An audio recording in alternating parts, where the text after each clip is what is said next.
It's a 178-year-old Christmas story that's a favorite for many, including me, told more times than can be counted. Let's talk about some of the more interesting adaptations of A Christmas Carol, perhaps that you may not have heard about.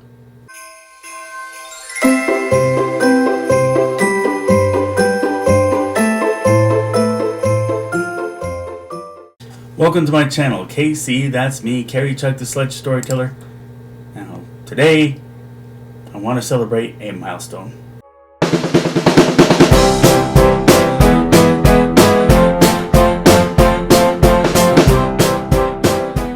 So, yes, it's been almost 2 years since I started YouTubing, and this is video number 100. And I have no plans to stop anytime soon. I'm really having fun putting up these YouTube videos. But, at least for me, the Christmas season has started, and I wanted to start doing Christmas videos. And here we start with A Christmas Carol, talking about some of the adaptations that I find interesting. Some are a little obscure, but I say give them a try. If nothing else, they can be interesting. So, A Christmas Carol, a timeless story written by Charles Dickens about a cold-hearted moneylender who finds deeper meaning in life through the Christmas season. Now, initially, I was going to just make a top 10 list of adaptations for A Christmas Carol, but, there are scores of those all over the internet, so I thought I would just have a little bit of fun and sharing with you a few adaptations I think are worth watching, just to go and experience. But this, especially if you're a big fan of the story, some because they're so well made, some not as good, but they have a nice touch somewhere, and some for novelty, and they're not going to be considered good, but they have some charm to how bad they are. But along those lines, I want to start with This Christmas Carol from 1949. Now, I like to call this the Plan 9 from outer space of Christmas Carol adaptations. Stronger. You see? Your stupid minds. Stupid. Now, this was originally shown on TV back in its infancy, and it got the golden age of Hollywood icon Vincent Price as the narrator, and, got that going for it. Beyond that, it's half-hour runtime. That means it's rushed, and looks like there weren't any rehearsals. All lines are delivered half-heartedly and given in such a school play fashion that you can tell everyone's waiting to just give their next line.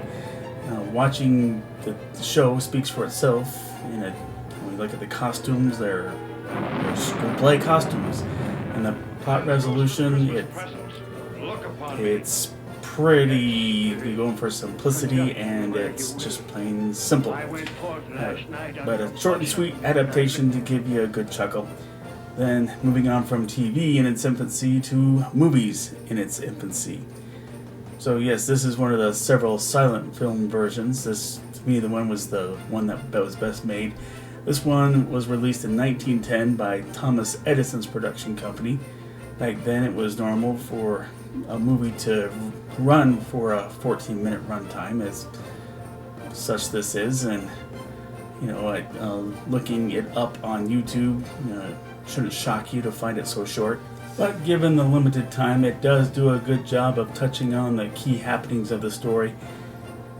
I guess there's no hope if you can't be sold on a silent movie, but for a good historical insight and not a bad movie considering how much it lasts or the production quality limits, I think you should give it a good look. Then on to one of my favorite loose adaptations, 1979's An American Christmas Carol. Now, as a fan of Happy Days, I see a cool factor of the Fonz playing a Scrooge character, Benedict Slade, the same kind of heartless businessman, only befitting the Depression era of the U.S. There are counterparts to Cratchit, Tiny Tim, Fezziwig, Belle, Marley, and all three time-based ghosts. Henry Winkler, his makeup is 70s quality, 70s TV movie quality, but it works, and he plays the part well, leaving you glad he took the role instead of taking the offer to be cast in the Grease, which would have casted him to type. All other parts are played beautifully as well, and it's available for free on Tubi. Now, back to a traditional 1935. That was the first feature-length adaptation starring Sir Seymour Hicks, who played a very curmudgeonly bad Scrooge, who bumbled his speech when he had to defend his own unpopular opinions. That and his short fuse make him one of the more intimidating Scrooges. All the other actors, they give standout performances. Just a few things leave me a little bit puzzled. First, the 64-year-old Seymour Hicks. He plays both the older Scrooge and the younger Scrooge in the past. And I keep wondering if there's a budget restraint associated with the Jacob Marley character not even being seen. He tells Scrooge, "Only you can see me," where it really doesn't matter if he's the only one in the room. Also, there are many key scenes that are left out. Nothing of Scrooge's childhood or working for Fezziwig, so in spite of having an hour and 17-minute runtime, it feels pretty fleeced. Also, since it's public domain, it's easy to find on YouTube, but you gotta do a hard search to make sure it's an HD version. But make sure it's that, HD quality. Then, on to 1983, Mickey's Christmas Carol. Now, it's a much better, short and sweet version. It can be a good way to introduce kids to the story, though many kids have told me that this part scared them while they were toddlers, and it will feel a little rushed, but the characters' emotions still feel genuine, and they're all likable. The humor works, and you get a good enough feel for the gist of the story. Then we move on to 1971. Cartoon, yes, but kids' cartoon. Ask Jacob Marley. There's more of gravy than of grave about you. And you never guess that the producer behind this was none other than Chuck Jones, famous for being one of the brilliant innovators behind the Looney Tunes. But another gee whiz factor was that here Scrooge is voiced by none other than who's many people's favorite Scrooge, Alastair Sim. So, half hour long, yes, but in somewhat rushed, yes, but the images are absolutely breathtaking. They surprise just how detailed and elaborate the art is, and I know that Chuck Jones did hire somebody to do that artwork, do that design, and I don't know right now, I'll put the name right down there, but and it shouldn't surprise just how beautiful all that works, because they reference none other than the original art for the first publication of A Christmas Carol. And it's available on YouTube. I don't know if it's legal, but I'll just tell you that it is. Next up, 1982. So, if you can't stand a cartoon where animation sequences do get recycled over and over, do skip this one. This one was done in Australia, but I can't help but have a soft spot for this version with its well-designed characters, well-acted, although most of the side characters are basically wallpaper. But, a great deal of care was made to make this adaptation complete. It, barely is anything missing in the story, and I have to recommend it if you like a complete A Christmas Carol story in animation form. And I like the acting, I like the design. Give it a try. Next up, 1962. Mr. Magoo's Christmas Carol. Now, would you believe this was the first ever kids' Christmas cartoon special on TV? In a setup like Mr. Magoo, it was a stage performance story. And I can remember when I first saw this. I was like 7 years old. I had an idea of who Mr. Magoo was. And I hadn't seen anything of his cartoon series, nor was I even familiar with A Christmas Carol, so I found myself completely confused, where I kept hearing him being called Scrooge instead of Mr. Magoo. But it was later that I saw the 1969 Scrooge cartoon. It's not in this lineup, but I figured, okay, that's what was going on, and so I rewatched this just a few years ago, and I enjoyed for what it was. I always loved Jim Backus as an actor, and his Scrooge portrayal was a delight, and the whole story played straight, except the ghosts are a little out of order. First ghost of Christmas Present comes in before Christmas past. Don't ask me, but as I kind of indicated ago, not a good way to be introduced to A Christmas Carol. Again, fun adaptation. Oh, very Available on dressing. YouTube.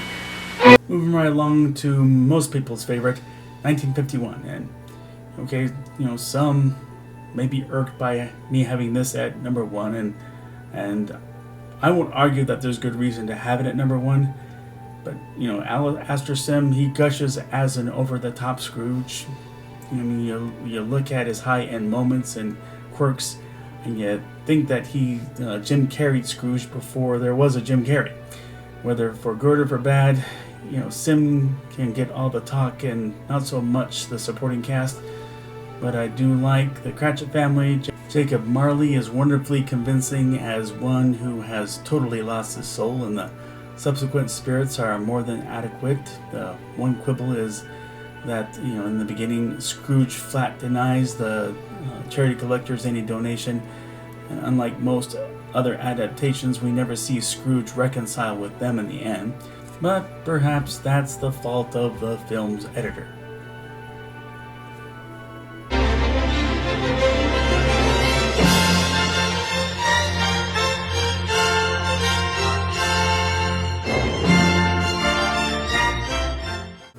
So yes, this is my number one. While George C. Scott wasn't as exuberant as Alastair Sim, he turned every line of dialogue into a diatribe. If I could work my will, every idiot who goes about with Merry Christmas on his lips should be boiled in his own pudding and buried with a stake of holly through his heart. And the kind of presence that cleared the way where no mortal dared try upstage him, which made the convincing performances by the ghost so powerful.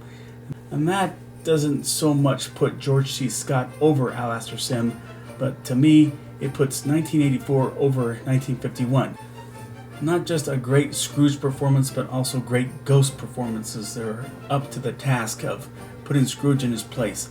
Angela Pleasance as a ghost of Christmas past. It carries enough authority to state the facts that Scrooge can't counter. Michael Carter's Ghost of Christmas Yet to Come, coupled with effective props and sound effects, has all the needed creepiness to keep haunting Scrooge with chilling uncertainty. But yes, I revert to Edward Woodward, Ghost of Christmas Present, as the forefront because of his performance. It's the best. Anybody who has gotten a good look at him here, as well as the original Equalizer series, knows that he has the knack for doing a complete 180 in demeanor. Is to die, then let him die, and decrease the surplus population. So perhaps in the future you will hold your tongue until you have discovered what the surplus population is and where it is. It may well be that in the sight of heaven you are more worthless and less fit to live than millions like this poor man's child.